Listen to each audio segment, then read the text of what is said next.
दधाति पूर्वं यो वै वेदांस प्रहृणोति तस्मै तं हदेवम् आत्मबुद्धि प्रकाशं मुमुक्षुर् वै शरणमहं प्रपद्ये।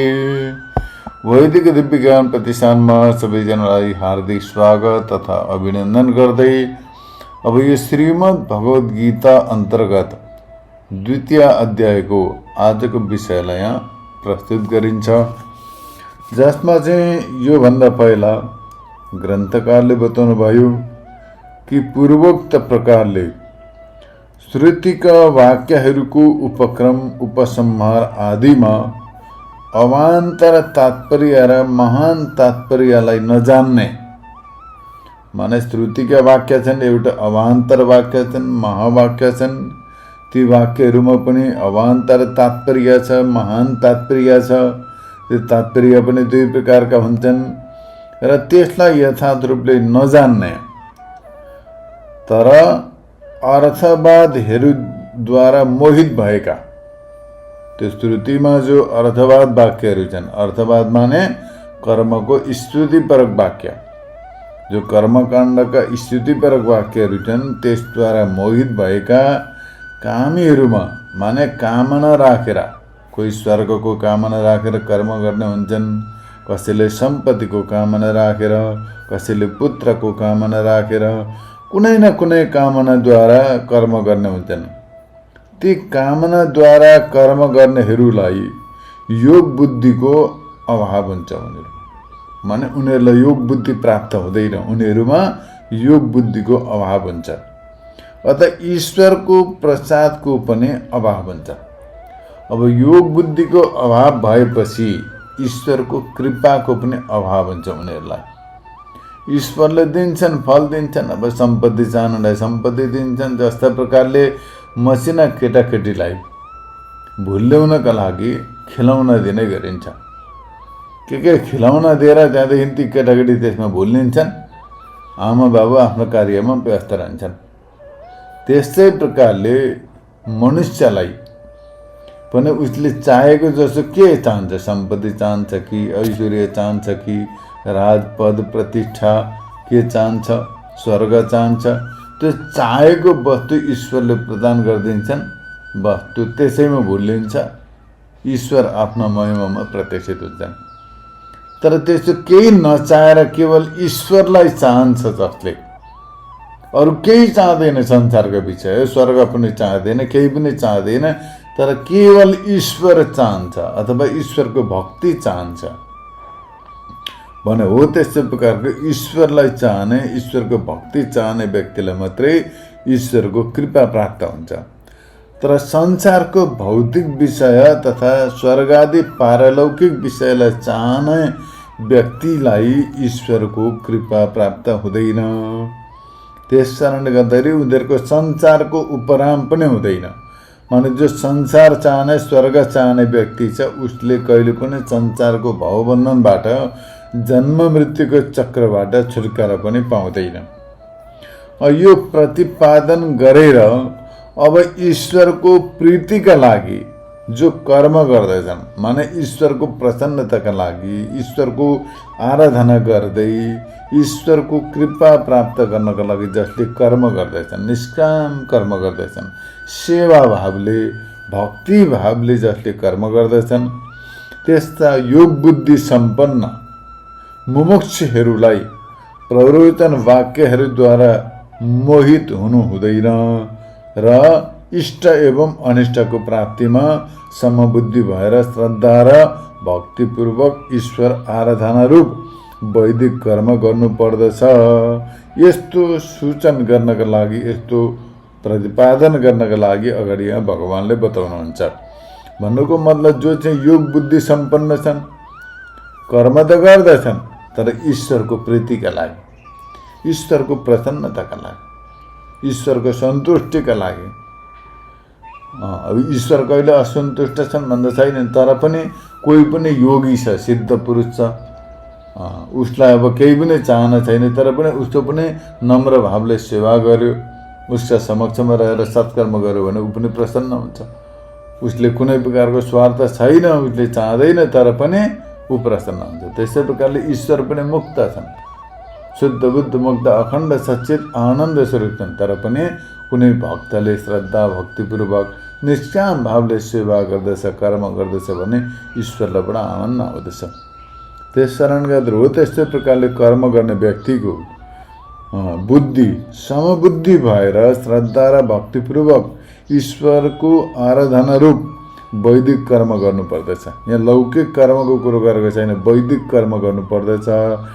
यस्तो प्रकारले सूचन गर्नका लागि, यस्तो सन्देश दिनका लागि यहाँ भगवानले बताउनुहुन्छ त्रैगुण्य विषया वेदा निस्त्रैगुण्यो भवार्जुन निर्द्वन्द्वो नित्य सत्वस्थो निर्योगक्षेम आत्मवान। अर्थात समस्त वेद संसार विषयक नै हुन्।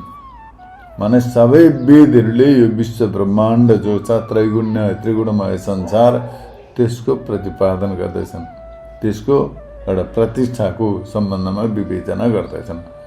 अत हे अर्जुन, तिमी राग द्वेष आदिले शून्य हो, कुनैमा राग पनि नराख, कसैसँग द्वेष पनि नराख, शून्य हो, राग द्वेषबाट मुक्त हो, एवं निर्द्वन्द्व हो, सबै प्रकारका द्वन्द्वहरूबाट मुक्त हो, सदा सत्व सम्पन्न, सत्व माने बुद्धि, सद्बुद्धि योग बुद्धि सम्पन्न हो, योग र क्षेम रहित हो। योग भनेको अप्राप्तिको प्राप्तिको नाम योग र प्राप्ति भएका विषयको संरक्षण गर्नु हो क्षेम। यस्तो प्रकारले योग र क्षेमका चिन्ताबाट पनि मुक्त हो, योग क्षेम रहित हो र आत्मवान बन। यस्तो प्रकारले बताउनु भयो। अब यो भए भावार्थ। अब यसलाई व्याख्याद्वारा टीकाद्वारा बुझिन्छ।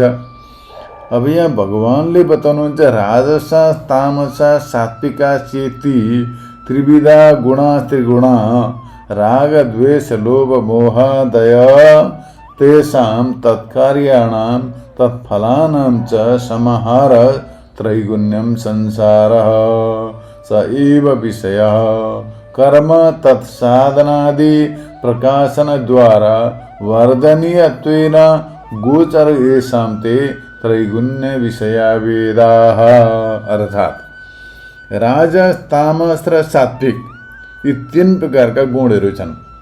राजस गुण, तामस गुण र सात्विक रजगुण, तमगुण र सत्वगुण। यस्तो प्रकारले यहाँनिर तीन प्रकारका गुणहरू छन्। अर्थात राग द्वेष लोभ मोह आदि यी सबै यी गुण अन्तर्गत पर्दछन्।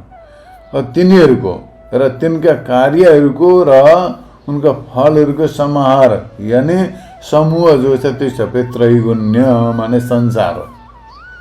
जति पनि संसारमा छन् राग द्वेष लोभ मोह आदि विषय छन्, अन्तःकरणका विकार छन्, तिनका कार्यहरू छन् अब त्यहाँनिर अनेक प्रकारका र त्यसको फलहरूको समाहार। अब फलहरू सबैलाई मिलाएर समाहार माने समूह, त्यो कलेक्टिभ रूप जो छ त्यसलाई त्रैगुण्य भनिन्छ, माने संसार। यो सबै मिलाएर संक्षिप्तमा भन्नुपर्दा संसार, त्यो संसार हो। यो संसार नै जसको विषय हो, यानी कर्म र कर्मको साधन प्रकाशनद्वारा संसारलाई बढाउनु नै जसको विषय हो। संसार नै जसको विषय हो र त्यो साधन र कर्म तथा त्यो कर्मको साधनद्वारा संसारलाई बढाउनु नै जसको विषय हो, त्यस्तो प्रकारलाई भनिन्छ त्रैगुण्य विषय हो। त्रैगुण्य विषय र संसारको प्रतिपादन गर्ने वेद।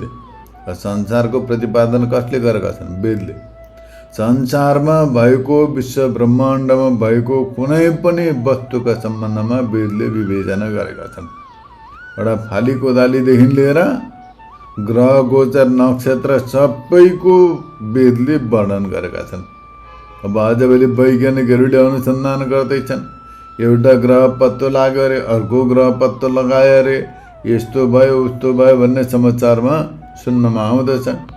तर ती सबै कुरो पहिले वेदमा वर्णन गरेका छन्।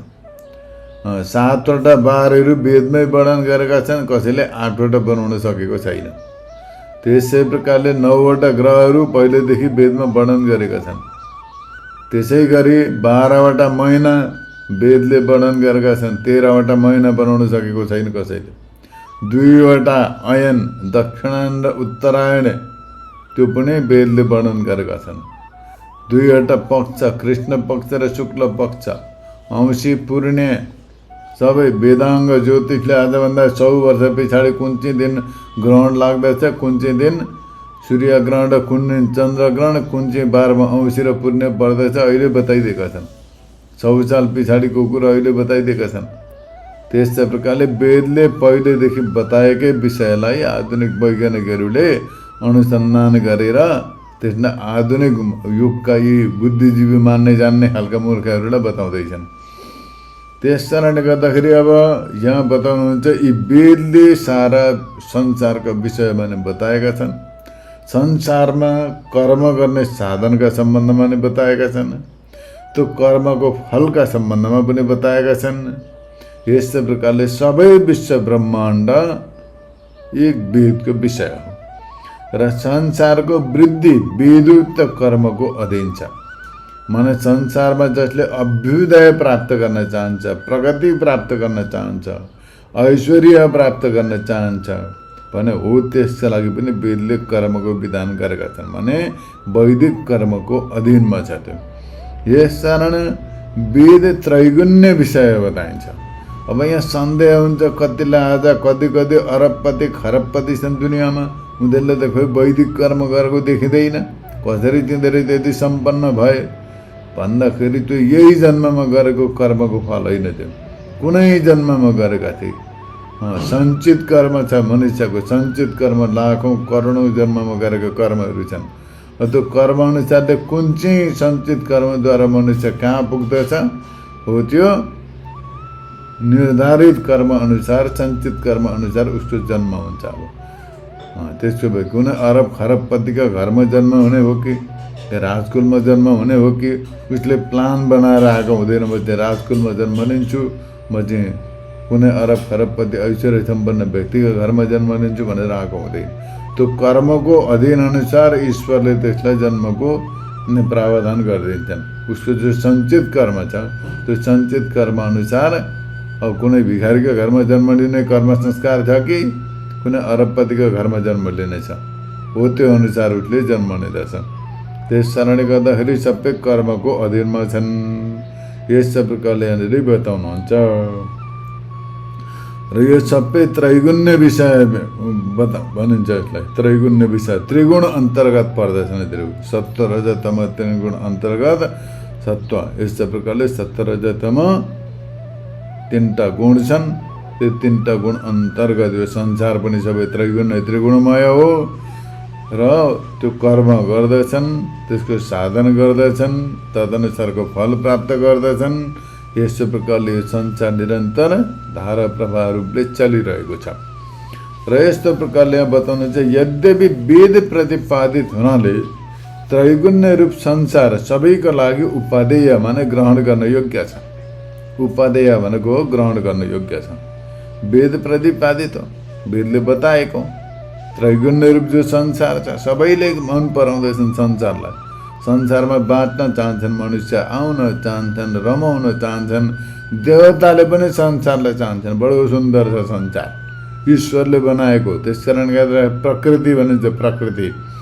प्रकृति माने परमात्माको कृति, कला, ईश्वरको कला हो, मायाको कला हो। यो परमात्माकी दिव्य शक्ति मायाको कला हो। यो कोही सामान्य कलाकृति होइन यो। त्यस कारण गर्दा सबैले मन पराउँछन्। जता गयो त्यतै रमाइलो छ।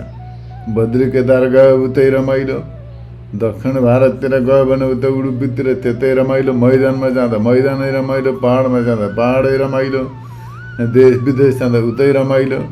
त्यस कारण गर्दा मनुष्य संसारमा घुमी घुमी रमाउन चाहन्छन्, यहाँका विषयलाई सेवन गर्न चाहन्छन्। यस्तो छ, बडा अद्भुत छ संसार, बडो प्रकृति बडा दिव्य छ। तर के छ त भन्दा अनित्य छ, क्षणभङ्गुर छ। एक अर्को कुरा आफ्नो देह क्षणभङ्गुर छ। संसार त राम्रो होला, बडा मजा आउला, तर कति दिन भोलि गएर प्यारालाइज भएर घुर्लुक बस्छ, थला बस्छ, त्यति बेला त्यो जिन्दगीभरि गरेका मजा रमाइलो सबै स्वाहा, सबै समाप्त हुन्छन्। त्यस कारणले गर्दा अब यस्तो खालको रमाइलो पनि छ जो कहिले नाश हुँदैन, कहिले परिवर्तन हुँदैन, कुनै प्रकारको रोग व्याधिले सताउँदैन, कहिले सकिँदैन, अखण्ड आनन्द परिपूर्ण आनन्द स्वरूप पनि छ। त्यस कारणले गर्दा हो त्यो आनन्दलाई प्राप्त गरेर नित्य परमानन्दमा मग्न हुन सकौँ, यही हो गीताको अध्यात्म शास्त्रको उद्देश्य हो। त्यस कारणले गर्दा यहाँ बताउनुहुन्छ कि मुमुक्षुहरूले, जो मुमुक्षुहरू छन् उनीहरूले आदर गर्दैनन् यो संसार जो छ, यो संसारको क्षणभङ्गुर सुख जो चौकाचौध जो छ यसलाई आदर गर्दैनन्। भनाइ पनि छ दर्पणमा देखेको मुख र संसारमा देखिने सुख दुवै वास्तवमा हुँदैनन्। दर्पणमा मुख देखिन्छ तर हुँदैन त्यो मुख। देख्न त बडो सुन्दर देखिन्छ त्यहाँनिर दर्पणमा। मनुष्यले अलिकति मेकअप गर्यो भने गएर दर्पणमा हेर्छ कस्तो भयो भनेर, हेर्दा बडो सुन्दर छ देखिन्छ तर हुँदैन वास्तवमा। त्यस्तै प्रकारले संसारमा हेर्दा बडो सुख रमाइलो देखिन्छ तर वास्तवमा हुँदैन, एकछिनका लागि हुन्छ। कुनै पनि ठाउँमा जाउँ, कुनै पदार्थ सेवन गर्नु एकछिनका लागि हुन्छ। त्यो जबसम्म प्राप्त हुँदैन तबसम्म त्यसको महत्त्व हुन्छ, प्राप्त भइसक्यो त्यसपछि त्यसको महत्त्व समाप्त हुन्छ। त्यसै प्रकारले संसार त्यसो छ। तर यो अध्यात्म तत्त्व ब्रह्म तत्त्व यसो हो, प्राप्त नहुन्जेलसम्म पनि त्यसको महत्त्व छ, प्राप्त भएपछि झन् साह्रो अति महत्त्व छ, त्यसको महत्त्व कम हुँदैन। त्यसैमा विलीन हुन्छ तर महत्त्व कम हुँदैन, यस्तो प्रकारको तत्त्व हो। त्यस्तै प्रकारले यो तत्त्वलाई जान्ने मुमुक्षु व्यक्तिहरूले यो संसारलाई, यो क्षणभङ्गुरतालाई आदर गर्दैनन्। यस्तो प्रकारले भगवानले बताउनुहुन्छ निस्त्रैगुण्य, अर्थात् जुन चाहिँ कारणबाट तिमीले मोक्षको इच्छाले योग बुद्धिद्वारा युक्त स्वधर्ममा प्रवृत्त छौ, यस कारणले गर्दाखेरि निस्त्रैगुण्य हो माने त्रैगुण्यलाई छोड। सत्व रजतम तिनटै गुण सम्बन्धित विषय र कर्मलाई परित्याग गरिदेऊ। तीन गुण सम्बन्धित विषय र कर्मलाई परित्याग गरिदेऊ र निस्त्रैगुण्य बन। श्रुतिहरूद्वारा राग द्वेष आदिले र राग द्वेष आदि प्रधान कर्महरूद्वारा ती फलहरूको निष्क्रान्त हो माने जति पनि राग द्वेष मूलक कर्महरू छन् श्रुतिहरूले बताएका छन्। कर्मको विधान पनि गरेका छन् श्रुतिले, जसमा चाहिँ राग द्वेष मूलक हुने गर्दछन्। त्यस्ता प्रकारका राग द्वेष आदि प्रधान कर्महरूबाट र उनका फलहरूबाट निष्क्रान्त हो माने पार हो। त्यो राग द्वेषलाई पनि छोडिदेऊ, त्यो राग द्वेषबाट प्राप्त हुने जो कर्म छ फल छ त्यसबाट पनि छोडिदेऊ, मुक्त हो, त्यसबाट टाढा हो, मुक्त हो, त्यसबाट निर्द्वन्द्व हो माने द्वन्द्व रहित हो।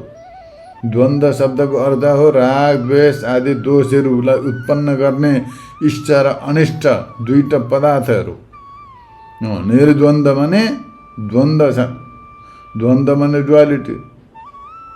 त्यो कस्तो हुन्छ त भन्दा द्वन्द्व शब्दको अर्थ के छ त भन्दा राग द्वेष, जन्म मृत्यु, यस्तो गमन आगमन, यस्ता प्रकारका दोषहरूलाई उत्पन्न गर्ने इष्ट र अनिष्ट दुई प्रकारका पदार्थहरू छन्। इष्ट पदार्थ छन्, अनिष्ट पदार्थ छन्। इष्ट पदार्थप्रति राग हुन्छ, अनिष्ट पदार्थप्रति द्वेष हुन्छ, घृणा हुन्छ।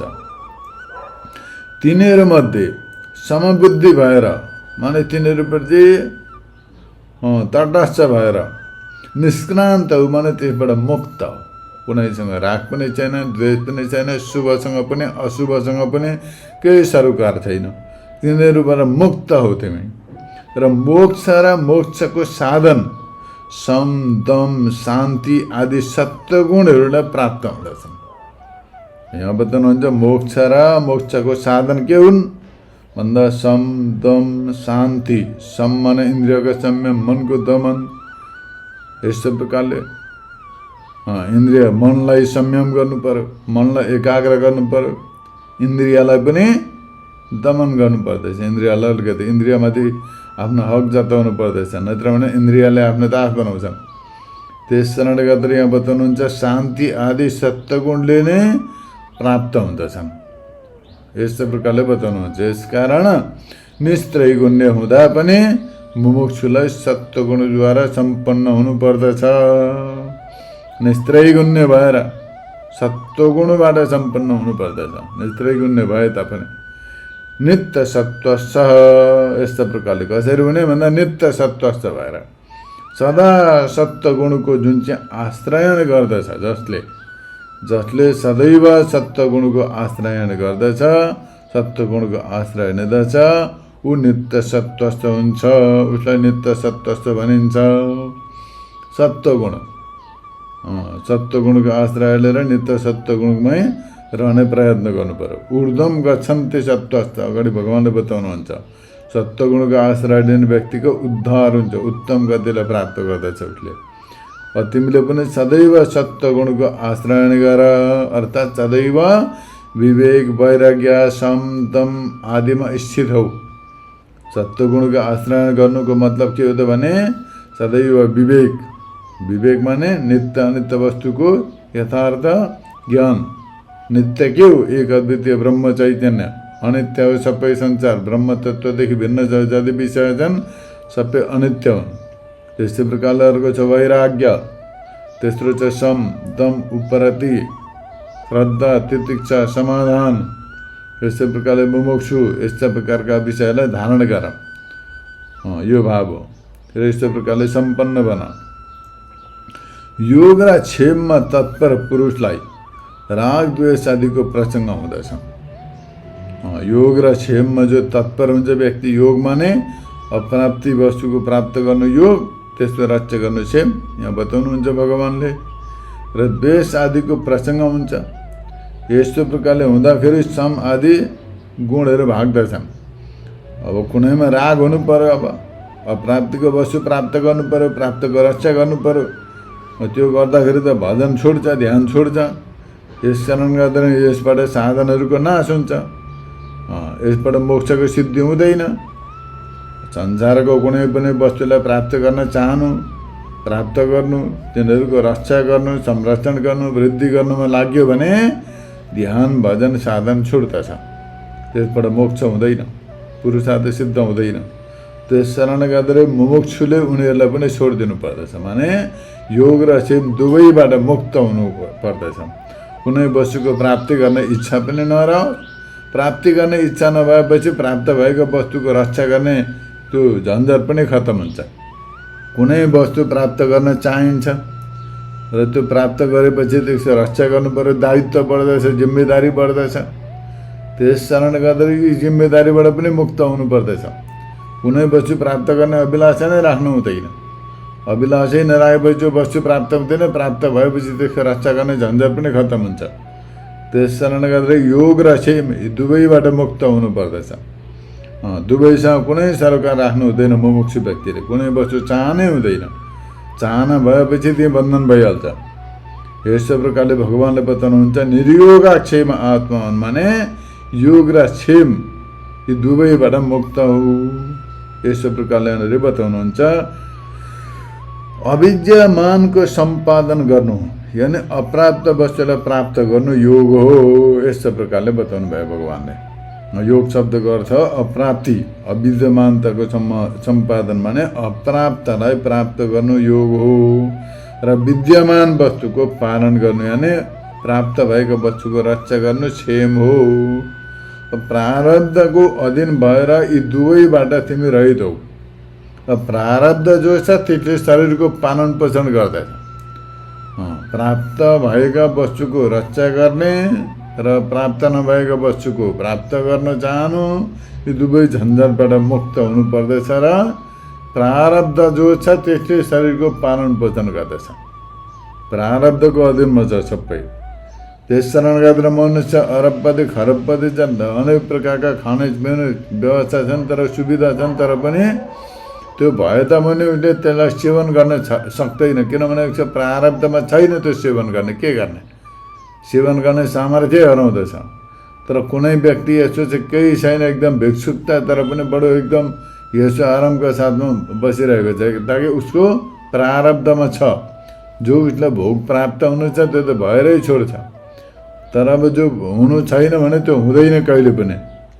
त्यसै कारणले गर्दाखेरि भागवतमा एउटा श्लोक बताएको छ, पति चित्तम तिष्ठति तिष्ठ रक्षितम गृहे शीतम तद्विहतम विनश्यति। अर्थात यदि कसैको कुनै वस्तु औँठी इत्यादि मेन ट्राफिकमा झऱ्यो भने पनि त्यसमा उसको भाग्यको छ, उसले पाउनु छ भने हराउँदैन, उसले प्राप्त गर्दैछ। त्यहाँ मेन बजारमा झरेछ पनि भेट्दछ उसले। तर यदि उसको भाग्यमा छैन, उसले पाउनु छैन भनेदेखि घरमा तिजोरीमा गाडेर राखेको छ, बनासीमा गाडेको सम्पत्ति पनि अर्काले लगेर खाइदिन्छ। त्यस कारणले गर्दाखेरि बताइन्छ प्रारब्धमा जो लेखिएको छ त्यो प्राप्त हुन्छै हुन्छ, जो छैन त्यो हुँदैन। यस्तै प्रकारले बताउनुहुन्छ। र अविद्यमानताको सम्पादन गर्नु यानि अप्राप्तलाई प्राप्त गर्नु योग, र विद्यमान माने भएका वस्तुलाई रक्षा गर्नु क्षेम।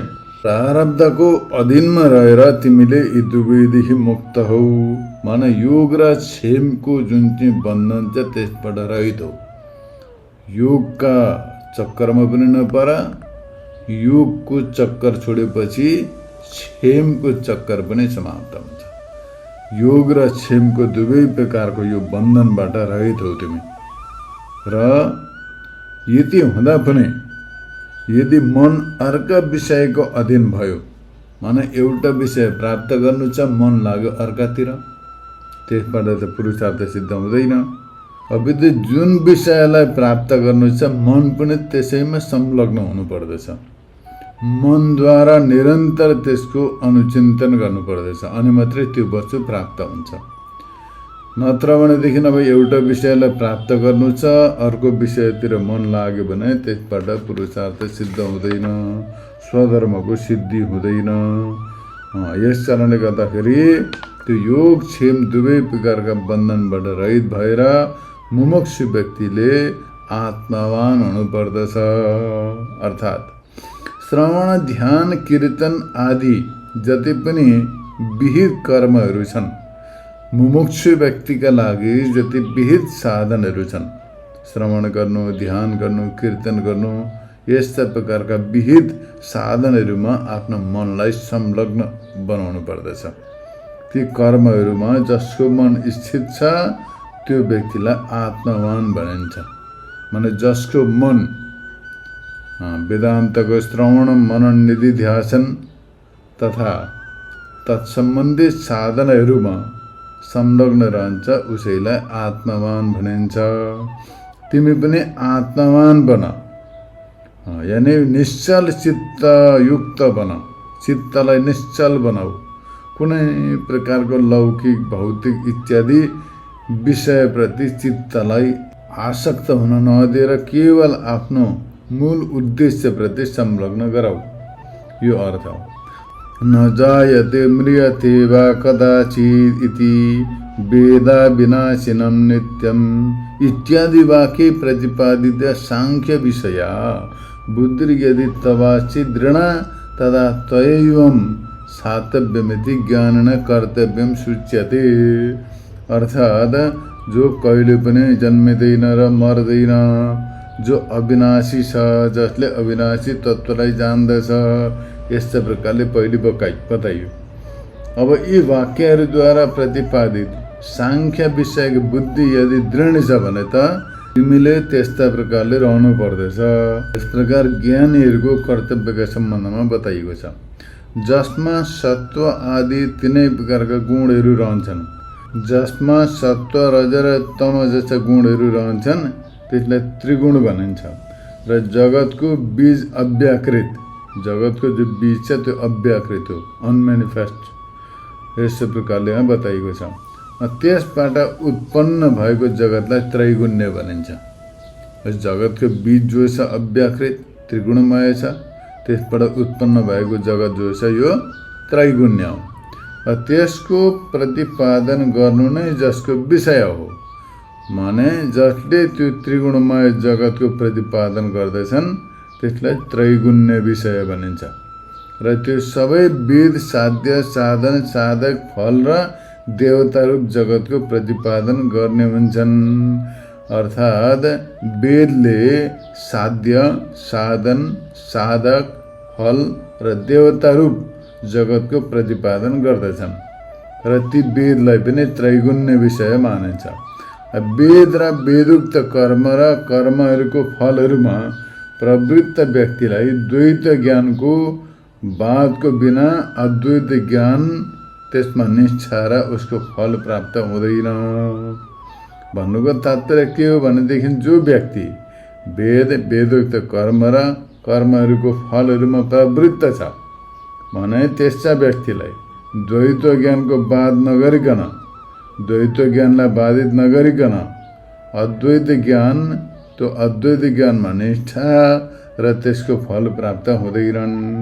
यसकारण विद्वान व्यक्तिले तिनीहरूलाई निष्क्रम गर्नुपर्दछ, माने अतिक्रमण गर्नुपर्दछ।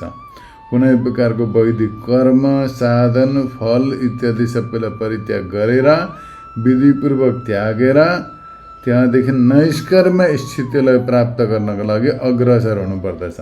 ती सबलाई त्यागेर नैष्कर्म स्थिति माने निस्त्रय कुण्ड्यो भवार्जुन अर्थात् वेदहरूको यस्तो प्रकारको लोकको र परलोकलाई त्यागेर वेदलाई पनि जो कर्म सम्बन्धित वेद छन्, कर्मको प्रतिपादन गर्ने जो कर्मकाण्डपरक वेद छन् त्यो वेदलाई र त्यो कर्मकाण्डद्वारा प्राप्त गरिने लोकलाई र परलोकलाई तिनटैलाई परित्याग गर्नुपर्दछ र आत्माको इच्छा गर्नुपर्दछ। यस्तो प्रकारले श्रुतिले पनि बताएका छन्। तिनटैलाई परित्याग गरेर आत्माको इच्छा गर्नुपर्दछ, आत्मालाई प्राप्त गर्ने, आत्मतत्त्वलाई जान्ने अभिलाषा राख्नु पर्दछ। वेदानिमं लोकम अमुम च परित्याज्य आत्मानम अन्विच्छेद, यस्तो प्रकारले बताइएको छ। र यस्तो प्रकारले आत्मतत्त्वलाई प्राप्त गर्न चाहनु पर्दछ। सबैलाई परित्याग गरेर माथि उठ्नु पर्दछ, माने सन्यास लिनु पर्दछ। सन्यास लिँदा के हुन्छ? सबलाई परित्याग गरिन्छ, यो अर्थ हो। सन्यास गरेपछि माने सबैलाई परित्याग गरेर पनि द्वैतको अवलम्बन गरियो भनेदेखि त बहिर्मुखी हुन्छ। त्यस कारणले गर्दा सन्यास ग्रहण गरेपछि बहिर्मुखी प्रवृत्तिलाई परित्याग गरेर अन्तर्मुखी हुनुपर्दछ, ब्रह्मनिष्ठ हुनुपर्दछ। नत्र भने सन्यास लियो तर बहिर्मुखी विषयमा प्रवृत्त भयो भने त्यो अन्तर्मुखी हुन सकिँदैन, ब्रह्मनिष्ठ हुन सकिँदैन। त्यस कारणले गर्दाखेरि त्यो ब्रह्मनिष्ठ नहुँदाखेरि अज्ञानको नाश हुँदैन, अभी त्यो ज्ञानै उपलब्ध हुँदैन, ज्ञान नै प्राप्त हुन सक्दैन। यस्तो प्रकारले मोक्ष सिद्ध हुन सक्दैन। त्यस कारणले गर्दाखेरि सन्यास लिनु पर्यो, अन्तर्मुखी हुनु पर्यो र निरन्तर ब्रह्मनिष्ठ रहनु पर्यो, अनि मात्रै तत्त्वज्ञान प्राप्त हुन्छ र मोक्ष सिद्ध हुन्छ। यस कारण ज्ञानीले द्वैतको अवलम्बनलाई छोडेर अद्वैतको अवलम्बन गर्नुपर्दछ। यसैलाई निर्द्वन्द शब्दबाट बताइएको छ। माने नाम र रूप द्वन्द्व हुन्। जति पनि जगतमा नाम र रूपको प्रतीति हुँदैछ यी सबै द्वन्द्व हुन्। यी द्वन्द्वलाई परित्याग गर्नुपर्दछ। सर्वत्र ती दुवैको ग्रहणद्वारा निक्लिनु पर्दछ। नाम र रूपको प्रपञ्चको बन्धनबाट निस्किनु पर्दछ, बाहिर निस्किनु पर्दछ, बन्धन रहित हुनु पर्दछ। र नाम रूपको ग्रहण गर्नु भएन, नाम र रूपलाई ग्रहण गर्न छोडिदिनु पर्यो। जति पनि नाम र रूप छन् तिनीहरूलाई छोडेर त्यसको अधिष्ठान ब्रह्म तत्त्वलाई ग्रहण गर्नु पर्यो। यस्तो प्रकारले यहाँ बताइन्छ। यस्तो प्रकारले बताउनुहुन्छ। अब यसमा पनि एउटा सन्देह हुन्छ कि अब सुतेका व्यक्तिलाई पनि त नाम रूप प्राप्त हुँदैन, मस्त निद्राएका व्यक्तिलाई नाम र रूपको ग्रहण हुँदैन, त्यसैले त्यो निन्द्रा प्राप्त भएपछि मुक्त हुने रहेछ भन्ने शङ्का गर्नु पनि उचित छैन। यसको निराकरण गर्दै बताउनुहुन्छ। नित्य सत्व छ। सतको भाव माने सत्व यानि ब्रह्मस्वरूप, सतको भावमा रहनु पर्यो। ब्रह्मस्वरूप अत्यन्त जागरुक अवस्था, अत्यन्त चैतन्य स्थितिमा रहनु पर्यो। त्यसमा जो नित्य स्थिर रहन्छ भने उसलाई नित्य सत्वस्थ भनिन्छ। नित्य सत्वस्थ हुनु पर्यो भने सदैव नित्य चैतन्य स्वरूपमा ब्रह्म स्वरूपमा स्थित रहनु पर्यो। र यस्तो प्रकारले तिमी पनि नित्य सत्वस्थ बन। सतको भाव सत्व यानि ब्रह्मस्वरूप।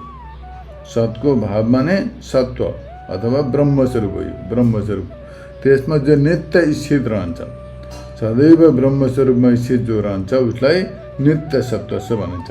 अब तिमी पनि नित्य सत्य बन, सर्वदा नित्य ब्रह्मस्वरूपमा रह, सर्वदा ब्रह्मको नै अनुसन्धान गर, यो अर्थ हो। अब ब्रह्मज्ञानीलाई शरीर यात्रा पनि ब्रह्म दृष्टिले नै गर्नुपर्दछ। ब्रह्मज्ञानीले शरीरको यात्रा पनि ब्रह्म दृष्टिद्वारा सम्पादन गर्नुपर्दछ।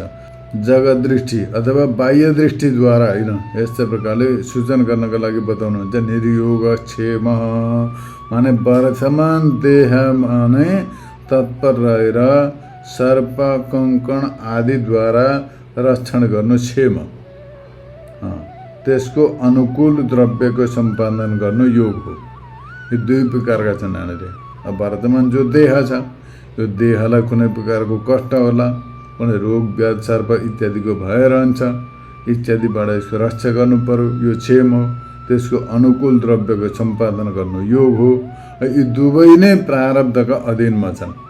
शरीर कहिलेसम्म रहन्छ, कस्ता प्रकारले रहन्छ, यो सबै प्रारब्धका अधीनमा छ। र आत्मदृष्टिद्वारा देहको अभाव छ। आत्मदृष्टिबाट विचार गऱ्यो भनेदेखि देहको पनि अस्तित्व सिद्ध हुँदैन, देहको अभाव छ। यस कारणले गर्दा अधिष्ठानको ज्ञानका बलले त्यो दुवैबाट निस्किएर निर्योगक्षेम हुनु पर्यो। निर्योगक्षेम कुनै प्रकारको शरीरका सुविधाका लागि या संसारका भौतिक विषयको सेवनका लागि प्रयत्न रहित हुनु पर्यो, एकदम मुक्त हुनु पर्यो। यस्तै प्रकारले मुक्त हो तिमी, सबै प्रकारका द्वन्द्व प्रपञ्चबाट रहित हो, यस्तै प्रकारले बताउनुहुन्छ। यो साधारण व्यक्तिले यसको विषयमा कल्पना पनि गर्न सक्दैन। यसका लागि सर्वप्रथम त वैराग्य हुनु पर्यो, विवेक हुनु पर्यो। विवेक भएपछि वैराग्य, षड्सम्पत्ति, मुमुक्षु, साधन चतुर्थ सम्पन्न हुनु पर्यो। त्यहाँबाट वेदान्तको श्रवण मनन निधि ध्यासनमा निष्णात एकदम परिपक्व हुनु पर्यो। त्यति परिपक्व भएपछि ब्रह्मदृष्टि हुनु पर्यो। ब्रह्मदृष्टि भएपछि त्यहाँदेखि शरीर देह आदि सबै प्रपञ्चलाई परित्याग गरेर ब्रह्मनिष्ठामा निरन्तर रहिरहनु पर्यो। यस्तो प्रकारले यहाँ बताउनुहुन्छ। र ब्रह्मनिष्ठामा कहिले पनि प्रमाद नगर, यस्तो प्रकारले बताउनुहुन्छ। कहिले ब्रह्मनिष्ठामा प्रमाद नगर्नु, भोलि गरौँला, पर्सि गरौँला, पछाडि गएर गरौँला, यस्तो प्रकारले ब्रह्मनिष्ठामा कहिले प्रमाद नगर्नु। निरन्तर ब्रह्मनिष्ठामा रहनु, आत्मवान बन। आत्मवान शब्दबाट यहाँ बताउनुहुन्छ, माने आत्मा ब्रह्मकार बुद्धिलाई भनिन्छ। आत्मा भनेको ब्रह्मकार बुद्धिलाई आत्मा भनेको छ। बुद्धिमा विभिन्न प्रकारका आकार छन्। जगत आकार छ, बुद्धिले के धारण गरेको छ? बुद्धिले त सारा जगतलाई लिएर घुमिरहेको छ। मनले त सारा विश्व ब्रह्माण्ड जगतलाई लिएर घुमिरहेको छ। सारा चाहिने सम्बन्धी सबै प्रकारका धारण गरेर चलिरहेछ। ती सबलाई हटाउनु पर्यो मनबाट, बुद्धिबाट। केवल एक ब्रह्म वृत्तिलाई धारण गर्नु पर्यो। आत्मा ब्रह्मकार बुद्धिलाई भनिन्छ। यस्तो प्रकारले त्यो ब्रह्मलाई, ब्रह्म चिन्तनमा संलग्न समर्पित बुद्धिलाई यहाँनिर आत्मा शब्दले बताइएको छ। र यस्तो प्रकारले ब्रह्मकार बुद्धिलाई आत्मा शब्दले बताउँदै भगवान भन्नुहुन्छ, सदैव जसलाई हुन्छ यस्तो प्रकारले ब्रह्मदृष्टि सम्पन्न छ जो, भने त्यो आत्मवान भनिन्छ। उसलाई जो सदैव ब्रह्मदृष्टि सम्पन्न छ उसैलाई आत्मवान भनिन्छ। अथवा अहम बुद्धिको विषय सदैव आत्मा नै छ, माने अहम अहम भनिन्छ। अहम भनेको म, कति बेला शरीरलाई म भनिन्छ, बुद्धिलाई, प्राणलाई, इन्द्रियलाई, परिस्थिति अनुसार स्थिति अनुसारले सबैलाई म भनिन्छ। तर यी सबैबाट मलाई हटाएर सबैको साक्षी चैतन्य स्वरूप जो छ, विशुद्ध म होइन, विशुद्ध आत्मा चैतन्य जो छ हो, त्यसलाई म भन्नु पर्यो। हो त्यो वास्तविक ममा पुग्नु पर्यो। हो त्यो आत्मामा निरन्तर रहनु, यसैलाई आत्मवान भनिन्छ। अनि अनात्मा कहिले पनि प्रमादबाट पनि नहोस्। त्यसले गर्दा अनात्मामा कहिले पनि आस्था नरहोस्। अनात्मा कहिले पनि नहुनु, प्रमादबाट पनि अनात्मामा स्थिति नहोस्। यस्तो प्रकारले जानेर यहाँ बताउनुहुन्छ आत्मवान, अर्थात् आत्मवान रहनु। अनात्मालाई अहम बुद्धिको विषय नबनाउनु, केवल आत्मदृष्टिले रहनु, आत्मस्वरूपमा प्रतिष्ठित रहनु। यस्तो प्रकारले आत्मबुद्धिमा, आत्मदृष्टिमा, ब्रह्मदृष्टिमा सदैव संलग्न रहेपछि ब्राह्मी स्थितिमा पुगिन्छ। यस्तो प्रकारले ब्राह्मी स्थितिमा आरूढ हुनु नै जीवनको सफलता हो। यही जीवनको प्रयोजन हो र यही मुक्ति अवस्था हो। यस्तो प्रकारले यहाँ आजको विषयलाई निरूपण गरियो। आजलाई यति नै। हरिओम तत्सत्।